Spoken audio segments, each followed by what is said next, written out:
Continuando con el análisis de la responsabilidad civil, ahora nos toca analizar, en la unidad que estamos desarrollando, los factores de atribución de responsabilidad que son criterios legales que expresan por qué debe responder determinada persona frente a un evento dañoso. Para que comprendamos la idea, a la pregunta ¿por qué debe indemnizar el sujeto que se considera responsable? Bueno, la respuesta viene determinada porque existe un criterio legal que determina la responsabilidad y ese criterio, ese razonamiento, vendría de la mano de contemplar factores de carácter objetivo o subjetivo. En algunos casos, el criterio legal va a ser justamente la atribución de la responsabilidad desde un punto de vista objetivo, es decir, responde o es responsable aquella persona que en una determinada actividad y con prescindencia de la conducta que hubiera desplegado, haya realizado esa actividad. Supongamos un evento deportivo en el que se produce un daño. La obligación del resguardo de los espectadores le corresponde al organizador. Y acá es independiente, ya lo vamos a ver más adelante en el desarrollo de este tema, es independiente de la conducta que efectivamente hubiera desplegado. Bueno, en otros casos, el factor es específicamente subjetivo y se tiene en cuenta a los fines de la responsabilidad el obrar culposo o el obrar doloso de la persona a quien se le imputa la responsabilidad. Bueno, de lo dicho hasta ahora, en esta imagen vemos claramente que en la responsabilidad civil tendríamos dos criterios de atribución de responsabilidad: los factores objetivos, que vendrían determinados por aquellas circunstancias o escenarios en los que el evento dañoso se produce, y dentro de estos factores objetivos aparecen el riesgo creado, la equidad, el deber de garantía, el deber de seguridad y el poder de policía. Y dentro de los factores subjetivos, la culpabilidad en general, donde se analiza la culpa en sentido estricto o el dolo como obrar de la gente. Factores de atribución objetivos. Recién yo mencionaba que cuando nosotros hablamos de un factor objetivo, no se tiene en cuenta la conducta de la gente. Bueno, el 1722 del Código Civil y Comercial justamente establece que el factor de atribución de responsabilidad es objetivo cuando la culpa de la gente es irrelevante a los efectos de atribuir responsabilidad.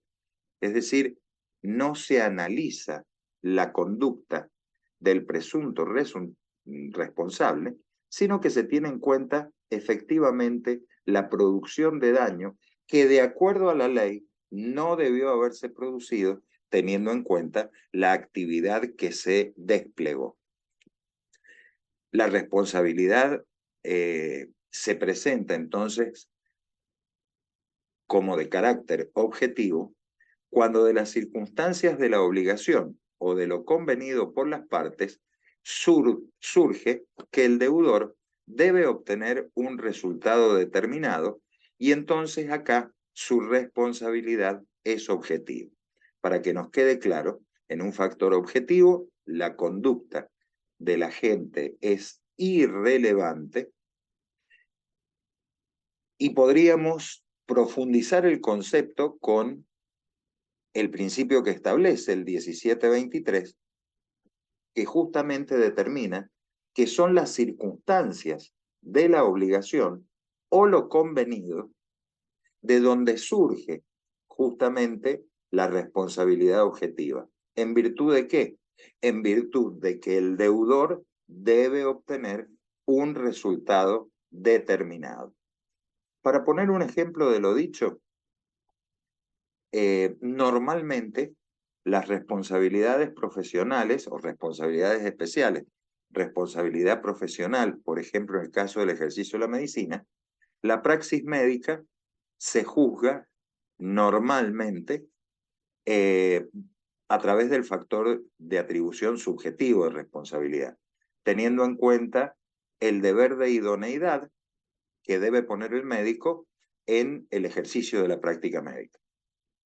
Sin embargo, en ciertas especialidades médicas, por ejemplo, la hematología, la obligación del médico tratante no es de medio, es decir, no compromete su diligencia, sino que es de resultado en el caso o en el tratamiento, ¿no es cierto?, cuando la práctica médica sea la de la transfusión de sangre. Es decir, transfundir a un paciente nunca puede dar un resultado, o sea, nunca puede ser analizado desde la óptica de la idoneidad, sino del resultado producido. Y entonces, por ejemplo, el médico hematólogo no podría decir, o en la práctica de la transfusión, el paciente transfundido no puede recibir una sangre respecto de la cual con su factor RH sea incompatible. Un paciente RH negativo, recibir, por ejemplo, sangre positiva. La obligación, en este caso, siempre es de resultado. Los factores objetivos. Bueno, la norma regula la posibilidad objetiva en los hechos ilícitos en el ámbito extracontractual, es decir, la órbita extracontractual de los eventos dañosos, y el damnificado no debe probar la culpa del responsable. El damnificado solamente debe demostrar el daño que ha sufrido. Factores objetivos, entonces, en estos supuestos, son los que antes mencionábamos y que acá se vuelven a repetir. Garantía, equidad, riesgo creado, actividad riesgosa, por ejemplo, o la obligación de seguridad. La norma regula, cuando estamos hablando del 1723, la norma regula la responsabilidad objetiva del deudor de una obligación en el ámbito contractual. El acreedor debe probar que la obligación es de resultado y no solamente de medio, y el factor es la garantía o el deber de seguridad. Supongamos el caso de aquel profesional que se compromete a realizar a favor de su cliente una carta documento.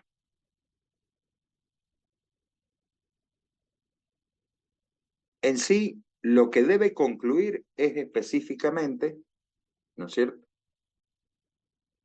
el trabajo comprometido con independencia de la eficacia que esa carta documento pudiera llegar a tener. Entonces, nosotros acá, en el ámbito contractual, el acreedor simplemente invoca el hecho de que encomendó la realización de una intimación a través de carta documento, de carta notarial, y que la persona del co-contratante, es decir, el profesional, el abogado contratado, no cumplió con la confección de la misma, que sería justamente el resultado prometido. Bueno, en los hechos ilícitos, la órbita extracontractual, si la responsabilidad es objetiva, como pasa, por ejemplo, en el tema del deber de garantía, la equidad, el riesgo creado, la actividad riesgosa, el damnificado no necesita probar la culpa del responsable. Por ejemplo, una persona sufre una descarga eléctrica, se cancela un vuelo de avión, hay un accidente en una planta nuclear, se produce, eh, bueno, estos son los supuestos que se han puesto acá a modo de ejemplo.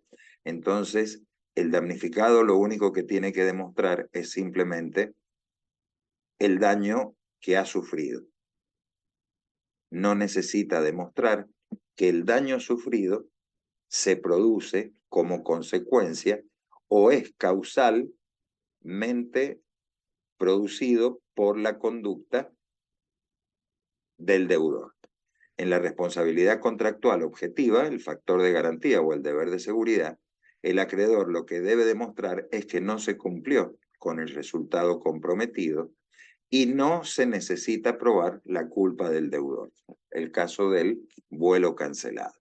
Son distintas situaciones donde tenemos factores objetivos de atribución de responsabilidad. Sin embargo, las circunstancias responden a distintos eventos, la órbita extracontractual y la órbita contractual.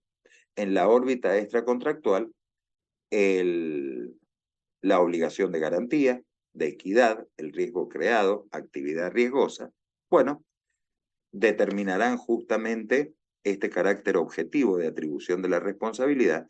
En el ámbito o en la órbita contractual, el acreedor simplemente debe demostrar que no se cumplió el resultado comprometido. La persona no ha podido, por ejemplo, viajar en avión o realizar el viaje que había contratado con la aerolínea. Bien, factores subjetivos. El artículo 1724 del Código Civil establece justamente que son factores subjetivos la culpa y el dolo. La culpa consiste en la omisión del deber de diligencia, es decir, cuando el responsable actúa con negligencia, haciendo menos de lo que en realidad debió hacer si hubiera actuado diligentemente, actúa de modo imprudente cuando hizo más de lo que debió haber actuado de modo diligente o cuando actuó con impericia. El dolo se configura de dos maneras distintas. El dolo se configura, primero, por la intención deliberada de provocar el daño, o si no, por la manifiesta indiferencia de los intereses ajenos. Es decir, quien actúa dolosamente es aquel que en forma intencional provoca el daño o aquel que no tiene la debida, no tiene la disposición de ánimo en la protección de los intereses ajenos. Les son indiferentes. Entonces, la regla general es justamente que el damnificado debe probar la culpa o el dolo, pero el juez, conforme al 1735 del Código Civil, que es el que habla de las cargas probatorias dinámicas, si el juez se lo comunica a las partes, lo puede utilizar, entonces puede llegar a distribuir la carga probatoria. Supongamos la situación de mala praxis médica en la que en realidad la prueba del evento dañoso no la tiene la víctima, sino que la tiene el presunto autor del daño. La filmación del estudio que se hizo y se realizó justamente de manera negligente, y de ahí se provoca el daño de la víctima. Entonces, en estos casos, la falta de entrega, por ejemplo, de la historia clínica que ha sido reclamada por el damnificado, entonces, ante estas situaciones, el juez puede determinar, por ejemplo, notificando a las partes, que va a aplicar el principio de las cargas probatorias dinámicas.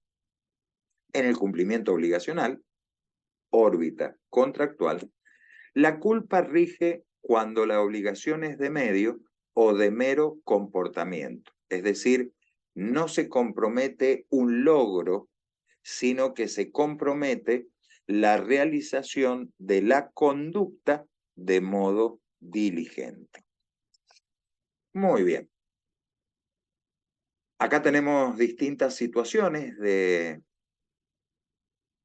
factores de atribución subjetivos, la situación de una pelea en la calle, la situación de un niño que está a punto de sufrir un daño, la situación de un médico que se ha quedado dormido en una guardia, y entonces la regla general frente a estas circunstancias fácticas es justamente que el damnificado debe probar la culpa o el dolo, el juez puede distribuir las cargas probatorias, la negligencia, la imprudencia y la impericia son facetas del obrar culposo, el incumplimiento obligacional en el ámbito contractual determina justamente que la obligación es de medio o de mero comportamiento, pero que no se compromete el resultado de la misma. ¿Qué es lo que pasa con la actuación profesional? Bueno, en estas otras situaciones que estamos viendo, factor subjetivo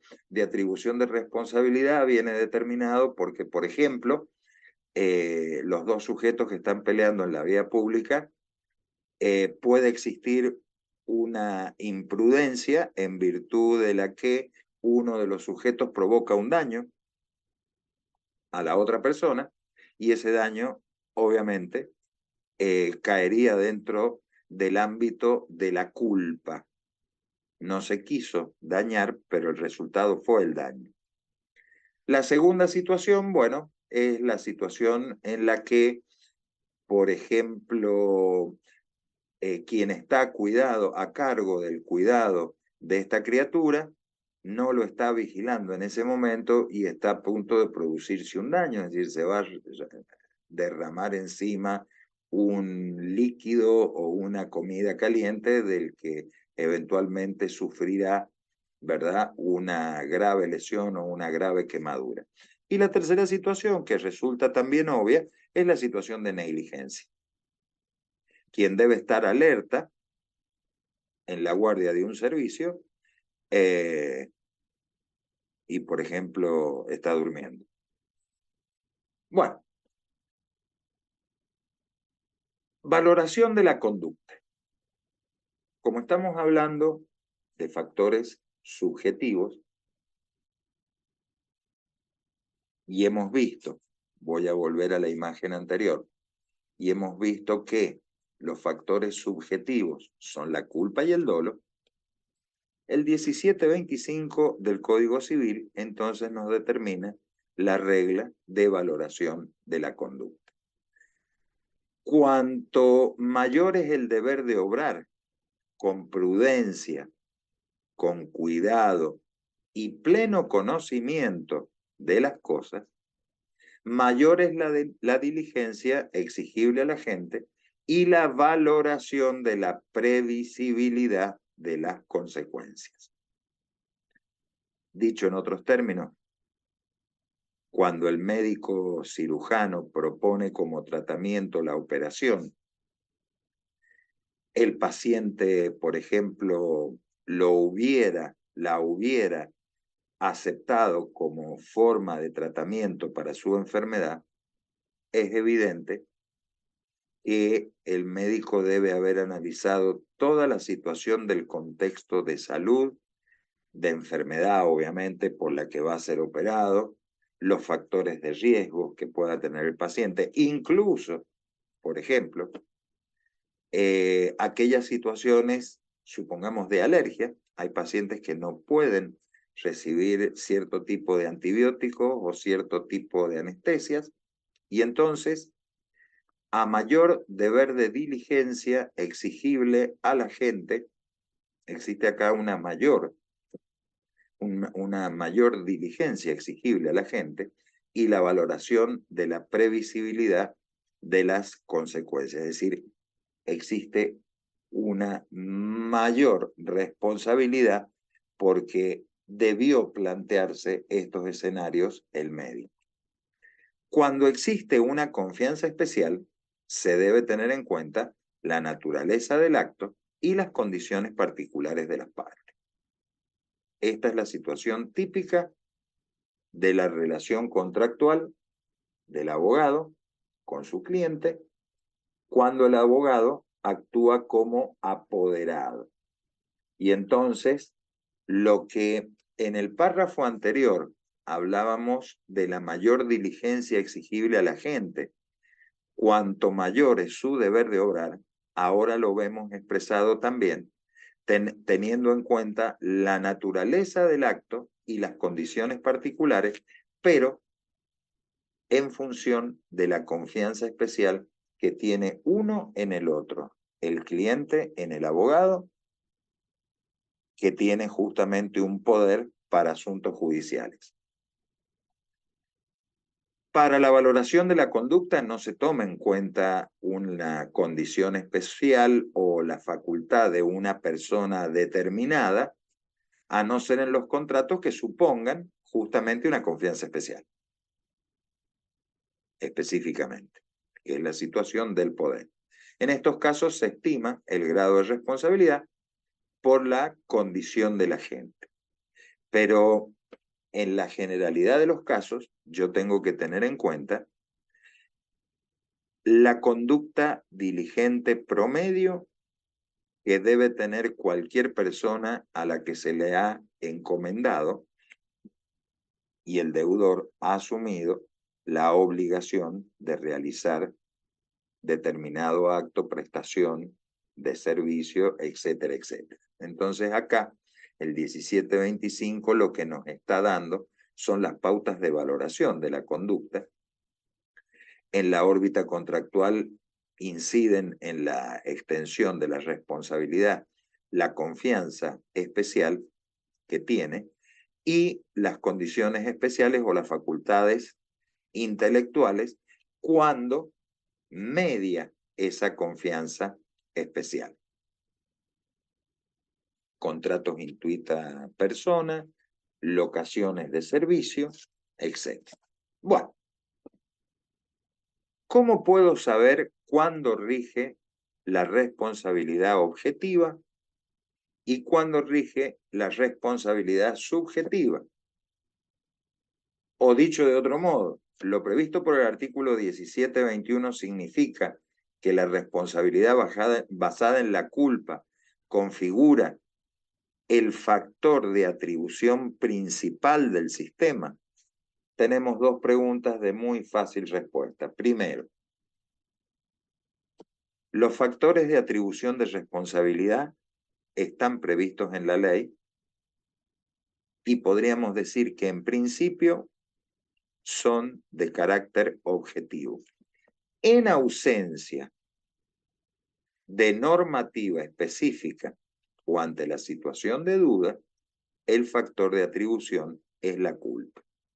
Es decir, el factor subjetivo de atribución de responsabilidad solamente procede en los casos que estuvieran previstos, porque normalmente los factores de atribución serán objetivos cuando la propia ley expresamente lo determina, los subjetivos cuando la ley expresamente lo determina, y si hubiera algún evento donde resulta dudoso determinar cuál es el factor de atribución que se debe aplicar, entonces se utiliza el factor de atribución subjetivo. Esto es lo que se denomina función residual de la culpa. Solamente en aquellos casos en los que haya duda.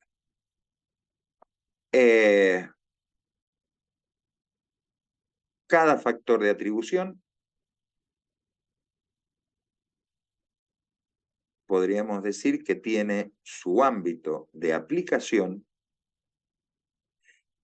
y deberíamos, en función de lo normado en el Código Civil, deberíamos establecer que se ha consolidado la postura, la posición de que la ley establece criterios de cómo debe atribuirse la responsabilidad en una proporción importante a través de los factores de atribución objetivos. En otros casos, ciertas situaciones de responsabilidades, o sea, en el caso de las responsabilidades profesionales, normalmente es subjetivo, y cuando existe duda en alguna circunstancia en concreto, aparece un factor residual de atribución que es justamente el factor subjetivo. Bien, ¿por qué el código ha previsto esta clase de factores de atribución de responsabilidad, subjetivos y objetivos? Es decir, ¿cuál es la diferencia que hay entre ellos? Bueno, si nosotros vemos un factor subjetivo de responsabilidad, debemos siempre tener presente que el análisis de la conducta del presunto responsable es esencial para determinar la existencia de la negligencia, de la imprudencia o de la impericia. Es decir, un factor de atribución subjetivo se consolida como tal después de haber analizado la conducta desplegada y cada una de las circunstancias fácticas que se produjeron en el evento dañoso. El factor objetivo de atribución de responsabilidad genera una presunción de responsabilidad en cabeza del sujeto responsable, que solamente podrá ser destruida, esa presunción de responsabilidad, cuando se pruebe o el responsable pueda demostrar la existencia de un tercero o de la propia víctima, que es la que en realidad provoca el daño.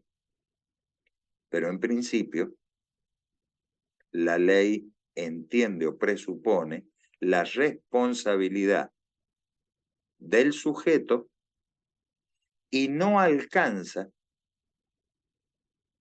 con el análisis de su conducta. En el factor objetivo de atribución de responsabilidad, la conducta del agente es irrelevante. Lo que interesa es que efectivamente se ha producido el evento que la ley quiere evitar. El daño, supongamos, en un evento artístico, en un recital, hay una lesión, una recital de música, hay una lesión o la muerte de una persona, no se analiza la conducta del organizador. Se presupone su responsabilidad y esa responsabilidad presupuesta solamente puede ser evitada por el agente responsable si determina la existencia de un factor extraño, que es en realidad el que está produciendo el resultado no querido por la ley. Bueno, factores de atribución. Recién acabamos de mencionar esta situación de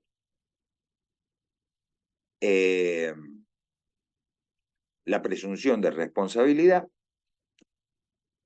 y hemos dicho que la víctima no debe probar el daño, sino que es el presunto responsable el que debe demostrar la causa ajena. Bueno, la pregunta es entonces ahora, ¿qué es causa ajena? La prueba de la causa ajena, obviamente, le cabe o le corresponde o la tiene asignada a aquel que se lo presume responsable. Y en este caso, la causa ajena que lo eximiría de responsabilidad es, por ejemplo, el hecho del damnificado, el hecho del tercero por el cual no se debe responder, el caso fortuito, la fuerza mayor, o en el supuesto de imposibilidad de cumplimiento de la obligación cuando estamos en el ámbito de la órbita contractual. Bueno, también podríamos hablar de la procedencia del caso fortuito fuerza mayor en el ámbito contractual. La imposibilidad de cumplimiento, ¿no es cierto?, del deudor para cumplir la obligación asumida o que se desprende del contrato. Es decir, que causa ajena sería un rótulo general que permite la exclusión de responsabilidad objetiva que le corresponde justamente demostrarla a quien es presumido como responsable del evento. Bueno, situaciones de causa ajena. La situación del suicida, la situación del evento de un choque en cadena, la situación de un tornado, que es un caso fortuito, o la situación, por ejemplo, de la imposibilidad de incumplimiento de la obligación. No puedo cumplir con el transporte. Hay un embotellamiento que me impide cumplir con el contrato de transporte asumido. Casos de responsabilidad. Estas son situaciones que después vamos a ir viendo, ¿no es cierto?, en cada una de las responsabilidades especiales, vamos a irlas viendo, pero por ahí conviene hacer mínimamente la enunciación. Responsabilidad del principal por el hecho del dependiente. Obviamente, esto es un tipo de responsabilidad refleja, en la que al dependiente le podrá caber, en su caso, algún tipo de responsabilidad. No es motivo de análisis en este momento. Lo que es motivo de análisis es que hay una responsabilidad objetiva por parte del principal. Todo lo que haga mal el dependiente es responsabilidad del principal. Responsabilidad de los padres por el hecho de los hijos menores de edad.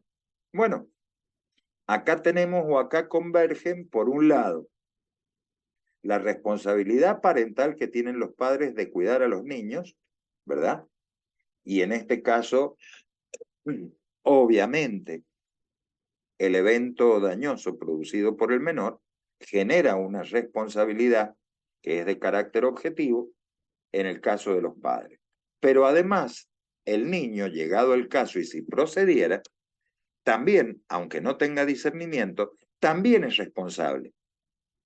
Y en este caso, por otro factor de atribución, que no lo estamos mencionando todavía, que es justamente la equidad.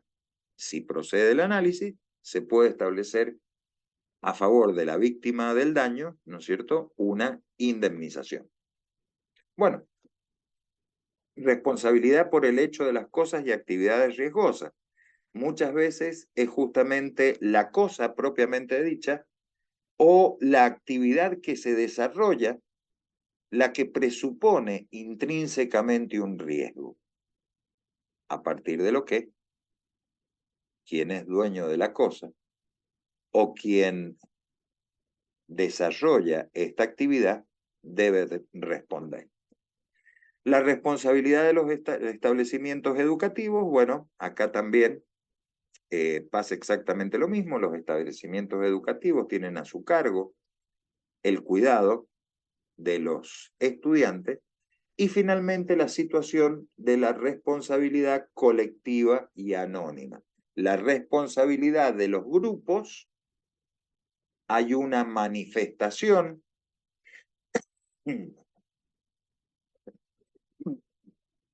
perdón, hay una protesta, y yo no sé específicamente quién le rompió el parabrisas al auto que estaba en la calle cuando se producía la protesta. Sí sé que es de tal sector gremial, de tal sector deportivo, de tal club de fútbol, etcétera, etcétera. Y tenemos la responsabilidad anónima, que es, por ejemplo, la que se produciría, supongamos, por las cosas arrojadas desde un edificio que terminan provocando un daño. Bueno, no podemos saber en realidad quién es. ¿Qué es lo importante a tener en cuenta acá? Que acá tenemos responsabilidad, en este último caso, responsabilidad sin autoría. Sin determinar quién es el sujeto que produjo el evento, tenemos un responsable o tenemos responsable. Bueno, esto ya lo vamos a ver más adelante cuando veamos la responsabilidad colectiva y anónima. Supuestos de responsabilidad subjetiva, la responsabilidad directa. Provoco un daño, lo reparo. La responsabilidad de los profesionales liberales, el ejercicio de la medicina, el ejercicio de la abogacía, el ejercicio del notariado público, la responsabilidad por la violación a la intimidad en los medios de prensa, por ejemplo, y la responsabilidad, supongamos, por la acusación calumniosa. Todas estas últimas, evidentemente, de carácter subjetivo. Factor de equidad. El factor de equidad, nos vamos a centrar primero en simplemente leer, ¿verdad?, el concepto que aparece en el recuadro de la imagen izquierda superior. Lo que hace es corregir y adaptar la norma general, dando justicia a un caso concreto.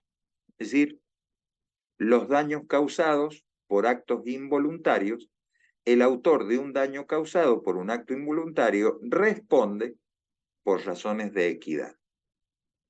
Y se le aplica lo dispuesto en el artículo 1742, bla, bla, bla. Lo que nos lleva a que se les tenga que explicar a los alumnos cuál era el sistema originario. En el Código de Vélez, los hechos obrados sin discernimiento, intención y libertad, que son los hechos involuntarios o los actos involuntarios, si lo prefieren, no producen de por sí responsabilidad alguna. Régimen del Código de Vélez Arfiel. Ley 17711 de 1968 determina ahora que el juez podrá, es decir, un término condicional, podrá, si lo considera equitativo y teniendo en cuenta las circunstancias del autor del hecho y la condición de la víctima, establecer una indemnización. Artículo 1750 del Código Civil y Comercial. El autor de un daño causado por un acto involuntario responde. Ya no queda librado al arbitrio judicial determinar si corresponde o no corresponde. Responde. Ahora, hay que tener en cuenta también que existe la posibilidad de que esa responsabilidad deba o pueda ser atenuada. Y eso es lo que prevé el artículo 1742. El juez, al fijar la indemnización, puede atenuarla si es equitativa en función del patrimonio del deudor, la situación personal de la víctima y las circunstancias del hecho. Esta facultad no es aplicable en el caso del dolo del responsable. Traduzcámoslo. No es lo mismo que en un accidente de tránsito o en un evento donde un niño, por ejemplo, saca el freno de mano de un auto y matan a una persona porque el auto se desliza por una pendiente que termina matando a una persona que es padre de familia, que tiene hijos menores a su cargo y que tiene fragilidad económica porque es el único sostén familiar, a la otra situación en la que en la misma circunstancia se está matando a un funcionario judicial o a un juez. Porque evidentemente la situación de fragilidad en la que queda la víctima, o mejor dicho, quienes son la familia de la víctima en uno y otro caso, es absolutamente distinta. Entonces, estas circunstancias permiten que el juez tenga un margen de acción para poder atenuar esa responsabilidad, el contenido de esa responsabilidad, si lo considera conveniente, o sea, si lo considera oportuno, teniendo en cuenta el patrimonio del deudor, la situación personal de la víctima, etcétera, etcétera. Bueno, ¿cuáles serían los requisitos? Primero, involuntariedad del acto, lo hemos mencionado recién, es decir, sin discernimiento, intención o libertad. Concurrencia del resto de los presupuestos que nosotros estamos analizando en esta unidad. Es decir, debe haber producción efectiva de daño, si no, no podemos hablar de responsabilidad civil. Debe haber relación causal, que lo vamos a ver en otra entrega, que vamos a hacer del análisis de esta unidad, del presupuesto de la relación causal, y finalmente la conducta debe ser o debe en la conducta existir esta antijuridicidad material y objetiva. Bueno, ¿cuáles serían las pautas entonces para determinar de qué manera se indemniza? Lo tienen en el recuadro inferior derecho. En el caso del autor del daño, la importancia del patrimonio. En el caso de la víctima, la situación personal, las circunstancias personales, económicas, sociales, laborales, familiares, y tener en cuenta si recibe otras prestaciones a causa del daño. ¿Cuál es la finalidad por la que yo analizo este tipo de responsabilidad derivada de los actos involuntarios? Bueno, aliviar la situación de necesidad de la víctima. Es decir, acá en ningún momento se busca favorecer en el trato a una persona perjudicando a otra. Muy bien, con esto terminamos la segunda parte. Hemos visto en primer término antijuridicidad. Ahora estamos terminando de ver factores de atribución y en el próximo análisis vamos a ver relación de causalidad adecuada.